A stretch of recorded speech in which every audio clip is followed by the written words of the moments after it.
Olá, professores. Então, eu queria dizer a vocês que hoje em dia não importa o tipo de dança que você escolher. Há um fascínio sobre tornar-se professor de dança, que combina a paixão pelo movimento com o desejo de ensinar aos outros. Pois é, então, o nosso bate-papo será com uma bailarina professora e sobre quais os requisitos que os professores de dança, sobre os mestres, devem atender para trabalhar profissionalmente. Eu espero vocês. Roda a vinheta, Kevin.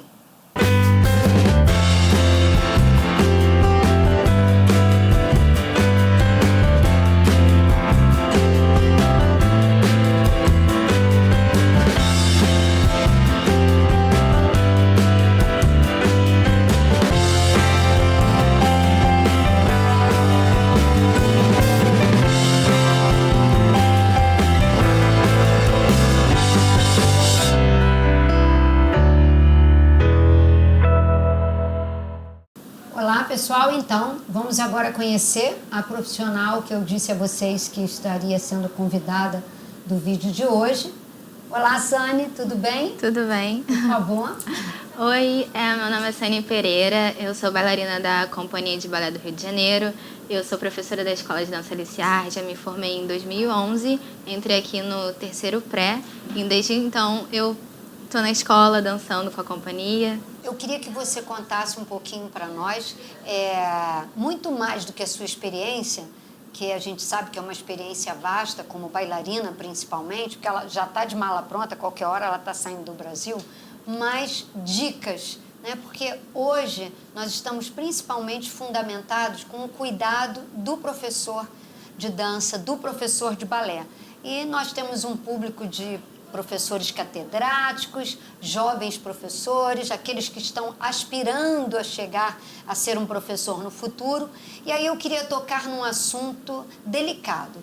Você acha que um professor de dança pode causar sérios danos a uma criança? Sim, no aspecto físico, o professor às vezes ele quer muito do aluno e aí talvez ele acaba se excedendo com o corpo dessa criança e às vezes pode machucar. E emocional também, porque aí ele quer que a criança faça tanto aquilo que acaba, às vezes, falando uma coisa que não devia para a criança acaba levando aquilo para ela e assim... Ressentida, exatamente. Né? Até porque a gente tem muita criança que é muito sensível. Exatamente. Né? Uhum. E aí a maneira como o professor fala... eu concordo com você. Agora, como é que você vê isso hoje? Você vê que isso acontece em grande escala, em menor escala? Uhum. Eu acho que acontece mais hoje em dia. As crianças estão mais sensíveis ao como a gente fala com elas. A gente tem que tomar muito cuidado com isso. E você tem pego crianças que já vêm de algum processo de dano físico ou de dano emocional? Sim, de casa, principalmente o emocional.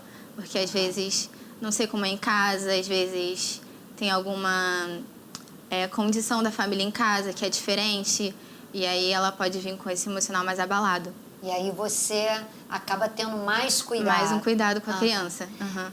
Falando sobre os cuidados da criança, existe, a gente vê muito, né? A colocação do sapato de ponta muito imaturo. A gente sabe que as crianças têm esse sonho, né? De sair dançando na pontinha do pé, mas a gente sabe também que existe hora para tudo. Qual é o seu critério? Quando é que você acha que uma criança está pronta para o uso do sapato de ponta? A criança, você tem que ver antes do ano que ela for colocar a ponta, começar a preparar ela muscularmente, fazendo exercícios, pedindo para ela fazer exercícios, que quando chegar o momento ela vai estar bem preparada. E essa questão de colocar antes pode acabar machucando a criança E esses exercícios, você se refere a um Fortalecimento muscular, exatamente. E assim, uma criança pode colocar pontas, você acha que ela está preparada, tipo 7, 8 anos de idade? Hoje em dia a gente tem uma criança muito precoce, né? Verdade. Mas, assim, pelo meu ver, eu não. Acho que um pouco mais velha, até que eu coloquei ponta muito nova. Eu coloquei ponta com 7 anos. E eu não subia na ponta direito, então eu não fazia nada na ponta. E então eu acho que não deve fazer isso com a criança, a não ser que você veja que a criança pode. Que tem um talento, né? No sentido muscular, já bem, com bastante resposta. Exatamente. Né? Aí sim, começa a colocar as pontas nessa criança. E você, eu sei que você trabalha com criança que vai começar a colocar ponta. Como é que é esse trabalho que você faz? Já é direto no centro? Como é que é? Não, eu dou aulas na barra, primeiro começando com esse fortalecimento muscular, antes de introduzir a ponta lá no início do ano. A gente já começa assim. Se preocupando exatamente para o mês que vai colocar o sapato de ponta. Exatamente. Começa assim. E tem o meio do caminho também, né? Como colocar a ponta, como costurar a sapatilha, como cuidar dos pés. Também tem que ter esse cuidado com a criança. Claro. E depois, sim, colocar as pontas e começar também continuar com os exercícios de fortalecimento, só que nas pontas. E aí, sim, a gente começa na barra, com fortalecimento, com os exercícios de barra e tal. Os próprios exercícios de balé. Não é nenhum exercício de preparação física, um exercício tipo plié, relevé. Exatamente. E deixa eu te fazer uma outra pergunta. Ao seu ver, as aulas de ponta deve ser todo dia? Isso também tem que ser cuidado pelo professor? Quantas horas ou quanto tempo uma criança deve praticar a ponta na semana? Inicialmente, a gente pode começar 2, 3 dias na semana, dependendo de como for a escola, se ela tiver aula todo dia. E para não acabar machucando e fazendo essa criança se exceder nas pontas. E um horário não muito específico, pode ser a aula inteira, começando com exercícios com fortalecimento, que a gente já falou, e depois fazendo as aulinhas normal. Ou então, metade da aula com fortalecimento, na outra aula nunca já uma começa... hora inteira de aula de ponta. Exatamente, nunca uma aula. Porque a criança não aguenta. Ela não aguenta uma aula inteira na ponta. É pedir demais dela, né? Exatamente. E eu gostaria de, agora, saindo da área da criança, indo para a área do professor, o que você aconselharia a um jovem que, de repente, está concluindo um ciclo como estudante? E a gente, às vezes, escuta muita adolescente, muita jovenzinha dizendo assim, eu quero ser professora. Então, que tipo de conselho você daria a essa menina, a esse menino, esse jovem que pensa em ser um professor de balé? Qual é o caminho que ele tem a seguir?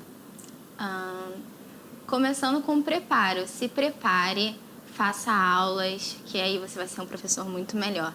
E segundo, procure alguém que você tenha mais confiança, uma amizade, um professor, um profissional, e peça a ele ajuda ou fale com ele para começar iniciando nas aulas dele como estagiário. Esse caminho é legal, é o primeiro passo, eu acho que pode se começar.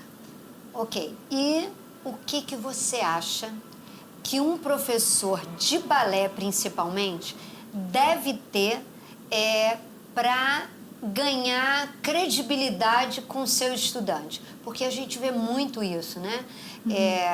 Existem estudantes que despontam em grandes apresentações, em pequenas também, nas apresentações de semestre, de fim de ano da sua escola. Outros que se destacam em concursos, em mostras de dança, em espetáculos, enfim. Mas essa criança, eu acho que ela tem que ter em crédito, né, algo com a relação dele. E o que você acha que esse professor, qual é a relação que deve haver entre esse professor e o aluno para que realmente esse aluno dê crédito? A palavra é essa, né? Não tem como trocar, a palavra é essa, que ele acredite no professor. O que esse professor que está aí, de repente, começando, está nos ouvindo, como é que ele deve se relacionar com o aluno dele? Eu acho que o professor, ele Perdão. Eu acho que esse professor, ele precisa acabar ganhando a confiança dessa criança, no qual ela possa falar com você quando ela precisar. E aí... você então é a favor do diálogo, desse diálogo, né? Eu sou a Entre favor. O professor e o aluno.